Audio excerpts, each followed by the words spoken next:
चाहे वो राजनीति परिवार, भैया चुप हो जाना, चाहे वो बिजनेस परिवार हो, जब आप रात भर में जाते हो आपका टॉपिक ऑफ डिस्कशन, आपका विषय क्या होता है, ऑटोमेटिकली जो आपका नॉलेज बेस होता है वो उसी चीज़ में उसका एक्सपेंशन है। तो जैसे आपने कहा तो रात में हर वक्त राजनीति के बारे में बात करते हैं, चर्चा करते हैं, तो मेरा ऑटोमेटिकली एक्सपीरियंस और नॉलेज इस चीज़ में ज़्यादा है। तो मेरे दिमाग में जब मैं सोच रहा था, मैंने सोचा था चलो राजनीति जो है मेरे पास नॉलेज और एक्सपीरियंस है इसलिए, क्योंकि कई पीढ़ियों से ये हम करते आ रहे हैं और इनका प्रोसेस और जो क्या कहते हैं वाद विवाद करने का तरीका, लोगों से बातचीत करना, इससे हम सीखते जा रहे हैं। और वो रात में भी इस पर चर्चा होती है, दिन में भी इस पर चर्चा होती है, तो ऑटोमेटिकली मेरा नॉलेज बेस बढ़ता जा रहा है। लेकिन जिसमें मेरी एक्चुअल रुचि है उसमें मेरी अभी नॉलेज बेस इतनी बड़ी नहीं है। तो इसीलिए मैं जो दिन का समय होता है मैं ज़्यादातर उस समय अपना नॉलेज बेस उस चीज़ पे, उस विषय पे ज़्यादा सोचता हूँ। ऑनलाइन पढ़ना या किताब पढ़ना या किसी एक्सपर्ट से बात करना उस चीज़ में, ताकि मेरी जो जिस चीज़ में मेरी रुचि है, मेरी नॉलेज बेस ज़्यादा बढ़ना चाहता हूँ, मैं उस चीज़ में फिर सफल हो सकता। तो जैसे आपने कहा कि आपके परिवार में हो सकता है कि आपके परिवार एक लॉयर बैकग्राउंड से, तो ऑटोमेटिकली आपको लॉ में ज़्यादा एक्सपीरियंस होगा आपके दोस्तों में, तो आपसे पूछेंगे चलिए इस पर क्या होता है, अगर ये लॉ में क्या होता है मुझे समझो, तो आपको ऑटोमेटिकली उस चीज़ में पता रुचि है, उस चीज़ में आपका नॉलेज बेस थोड़ा कम है कि आपके परिवार में हर वक्त इस डिस्कशन नहीं होता। तो इसीलिए जो दिन का समय है ज़्यादातर आप फोकस कीजिए अपने पैशन पे, अपने पैशन प्रोजेक्ट पे, अपने सब्जेक्ट में या जिस चीज़ में आपकी रुचि है, और उस चीज़ में अपना नॉलेज बेस बढ़ाएं। बेसिस पे किया, किसी से पूछ के या फिर आपके एक्सपीरियंस से? तो जैसे मैंने कहा मुझे क्लास 10 के बाद थोड़ा मुझे इकोनॉमिक्स, बिजनेस, हिस्ट्री, इतिहास में इंटरेस्ट, और एक सिस्टम था जो मैं वैसे विदेश जाना चाहता था पढ़ने के लिए, तो एक सिस्टम था जो आईबी में नेशनल बैचलर, और उस सिस्टम से आप फिर थोड़ा आसानी हो जाता है विदेश जाने। तो उस सिस्टम में आप सब्जेक्ट्स चूज, जैसे आपका आईएससी और आईसीएससी में सब्जेक्ट्स आप चूज करते हैं, सीबीएसई में आप चूज करते हो सब्जेक्ट्स, उसी तरह आप 6 सब्जेक्ट्स चूज कर सकते हैं। और इसीलिए मैंने अपने जो interest economics, history, English, environment studies, तो इसी में मैंने अपनी सब्जेक्ट्स चूज। तो हो सकता है आप फिर ये सब्जेक्ट चूज भी करो, महीने बाद आपको पता चला कि इसमें भी मुझे इंटरेस्ट नहीं है, वो भी हो सकता है। तो जैसे मैंने कहा, जैसे आप ट्राई करते हैं अलग अलग सब्जेक्ट्स, आप थोड़ा उसको समय दोगे, क्योंकि जब हम एक युवक होते हैं बड़े इम्पेशेंट होते हैं।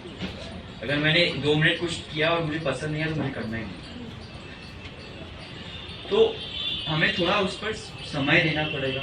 मैं बायोलॉजी करूंगा, मैं एनवायरमेंटल स्टडीज करूंगा, मैं पॉलिटिक्स करूंगा, मैं इकोनॉमिक्स करूंगा, क्योंकि यही फेज है जो आपको हर एक वर्टिकल में नॉलेज दे, एक्सपीरियंस दे। और जब आपके पास हर एक वर्टिकल में नॉलेज या एक्सपीरियंस हो, आप किसी के साथ भी वार्तालाप कर सकते हैं। तो ये एक चीज है जो मैं चाहता हूँ आप सब अपने दिमाग में रखिए, क्योंकि आज इंटरनेट के साथ आपके पास एक पूरा डेटाबेस है, और आपको किसी भी में अगर रुचि हो तो आपको एक टीचर, आप बड़े आसानी से गूगल में जाके, यूट्यूब में जाके सर्च कर सकते हो इसका मतलब क्या होता है, इसका प्रोसेस क्या होता है। तो अपने रुचियों को समझिए। जब मैं वापस आया कॉलेज से, मैंने अपने पिता से बात किया मुझे जॉब करना है, तो मैंने कहा चलो ठीक है कर लेते हैं कॉर्पोरेट जॉब। तो मैंने एक एप्लीकेशन भरा बीसीजी का, एक कंसल्टेंसी कंपनी, मैंने वहाँ पे 2 साल काम किया और मुझे काफ़ी सारी चीज़ें सीखने को मिली। एक बिजनेस के अंदर प्रॉफिट लॉस स्टेटमेंट कैसे होते हैं, हर एक बिजनेस के ऑपरेशंस कैसे चलते हैं। और 1-2 साल बाद मुझे भी पता था कि मुझमें इसमें कुछ पैशन नहीं है, कुछ रुचि नहीं। अगर आपके पास पैशन या रुचि ना हो तो हर एक काम बोरिंग हो जाता है। और इसलिए मैंने अपने पिता से कहा मुझे अब कुछ और करना है, मैं सोच रहा हूँ मुझे क्या करना है, लेकिन मुझे कुछ और करना है। और फिर जब मैं ग्वालियर आया, मैंने यहाँ 4 महीने ग्वालियर में बिताए और मैं काफ़ी जगह घूमा। फिर मैंने सोचा मैं कुछ एक स्टार्टअप करना चाहता हूँ। तो मेरी रुचि थी कृषि में, पर्यटन में। तो मैंने अब 2 कंपनी शुरू की हैं जो इस पर फोकस करती है। और अब मैं बड़ा संतुष्ट हूँ क्योंकि मुझे ये काम करना बहुत मजा आ रहा है। और वही संतुष्टि आप में भी होनी चाहिए, क्योंकि अगर आपके पास वो संतुष्टि ना हो तो जिंदगी बड़ी बोरिंग हो जाती है। आप सुबह उठो, वही काम करो, वही सो। तो आपको एक भाग दौड़ का खेल नहीं है जो आपको डॉक्टर ही बनना है।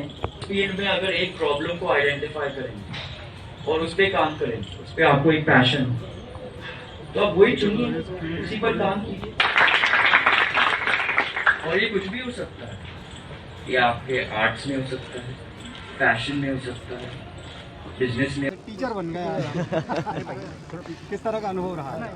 मुझे बहुत ही पसंद आया अपने ग्वालियर के जो बच्चे हैं, स्कूल के बच्चे हैं, उनके साथ वाद विवाद करना, उनके प्रश्नों का जवाब देना अपने अनुभव से। मैं भी खाली 26 साल का हूँ, मैं भी एक युवक ही हूँ।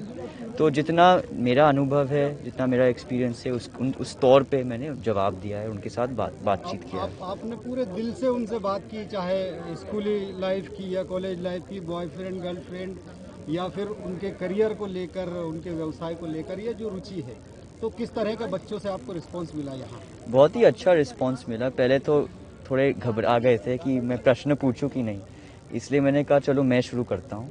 जब मैंने थोड़ा सा उनके साथ बातचीत की, मैंने अपना जो अनुभव है उनको बताया, तब वो थोड़ा खुल गए और उन्होंने अपना प्रश्न जो है आगे लेके आए। अब महारमन जी, सिंधिया जी की जिम्मेदारी भी लगातार बढ़ती जा रही है, तो आने वाले समय में क्या माना जाए कि आप भी जो है उनकी जिम्मेदारियों को थोड़ा कम करेंगे सियासत में आने के साथ ही? वो अब देखते जाते हैं। अभी तो मैं कहता हूँ कि मैं वैसे वही कहा है कि मैं सबसे मिल रहा हूँ, मैं समझ रहा हूँ और देखते क्या होता है। भविष्य कोई भी नहीं जानता क्या हो सकता है भविष्य में। एक सवाल ये भी है, एजुकेशन बहुत महंगी हो गई है हमारे यहाँ। आपने ऊपर बात की स्टूडेंट से, तो रूस का भी जिक्र किया और विदेशों में, वहाँ इतनी महंगी नहीं है, सस्ती है, क्या मानते हैं? जी, एजुकेशन तो कहीं भी महंगी है, चाहे आप यहाँ भी देखो या चाहे विदेश में भी देखो, लेकिन उसके साथ स्कॉलरशिप्स भी काफ़ी बढ़ गए हैं। तो इसलिए मैंने बच्चों को कहा है कि आप अगर पढ़ाई में अगर थोड़ा और दिलचस्पी रहे, और मैंने उनको समझाया भी है कि किस तरीके से उनको पढ़ना चाहिए और किस तरीके से उनको अप्लाई करना चाहिए अपने आप को। अगर आप इस दिशा में चलोगे तो उनको स्कॉलरशिप्स भी मिल सकती हैं। अगर स्कॉलरशिप्स ना मिले तो उनका कुछ और आइडिया बन सकता है जो अपने देश और प्रदेश को आगे लेके जा सकता है। तो इस तरीके से मैंने उनसे बातचीत की है इस विषय पर। Thank you.